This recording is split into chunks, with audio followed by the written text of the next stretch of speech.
ကျွန်တော်စတွေ့ဘူးတဲ့95ခုနဲ့ဒီရုံးမို့ကိုနည်းနည်းသူကလေထိုးထားတယ်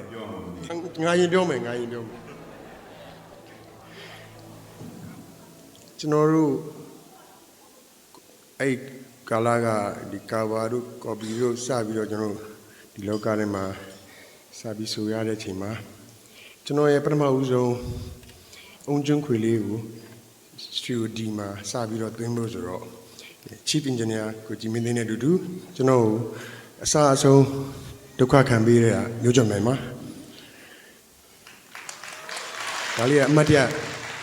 ပြောဖို့ကြုံတဲ့ချိန်မှာပဲကျွန်တော်ပြောကြပါတယ်ကျွန်တော်တို့ဘယ်သူမှဘာမှမပြောကြပါဘူးသူလည်းဘာမှမပြောကျွန်တော်လည်းဘာမှကျွန်တော်သိတယ်လူလည်းသိတယ်မသိတယ်လူလည်းမသိဘူးပေါ့ဗျာကျွန်တော်တို့လက်တွဲပြီးတော့လုပ်ခဲ့တဲ့ဟာလေးတွေလည်းအမှတ်တရလေးတွေလည်း2ခု3ခုရှိပါသေးတယ် The ends ပြောစီများထိတ်ဆုံးခွေမှာဆိုရင်တစ်ခွေလုံးညမအိတ်နေမအိတ်ကျွန်တော်တလကျော်တော့ကျွန်တော်တို့ magazine အတန်ပိုင်းဆိုင်အားလုံးအဓိကသူပံ့ပိုးခဲ့တာပါ The ends ရဲ့ဖြစ်တည်မှုမှာဆိုရင်အဓိကမြို့ချုပ်များအဓိကကြပါတယ်နောက်ထပ်ကျွန်တော်တို့ရဲ့တေးထုတ်လုပ်ရေးကနေပြီးတော့ကျွန်တော်တို့ဒီ music production ကနေပြီးထုတ်လုပ်တဲ့အဆိုတော့အသစ် 1Y ထိတ်ဆုံးခွေမြို့ချုပ်များ magazine ဆွဲတာပါကျွန်တော်ဥပွဲမူကြီးဆုံးသွားတဲ့အချိန်မှာ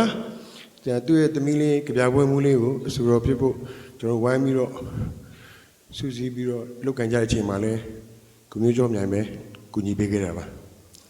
ကြပြပွဲမူဆိုတော်ဖြစ်လာတာ1 wine ဆိုတော်ဖြစ်လာတာ the ends ကိုလူတွေကြားထဲကိုရောက်လာတာကျွန်တော်ရဲ့ပထမဦးဆုံးခွေကျွန်တော်နိုင်ငံမှာစပြီးတော့ဖြန့်ချီနိုင်တာကိုမျိုးကျော်မြိုင်ကျေးဇူးအများကြီးပါပါတယ်ကျေးဇူးရှင်လို့ခေါ်တော့မသိရင်ကျွန်တော်တရင်ကျွတ်တခါတကူးတခါကတော့ရမယ်အပိုင်ပေါ့ဗျာ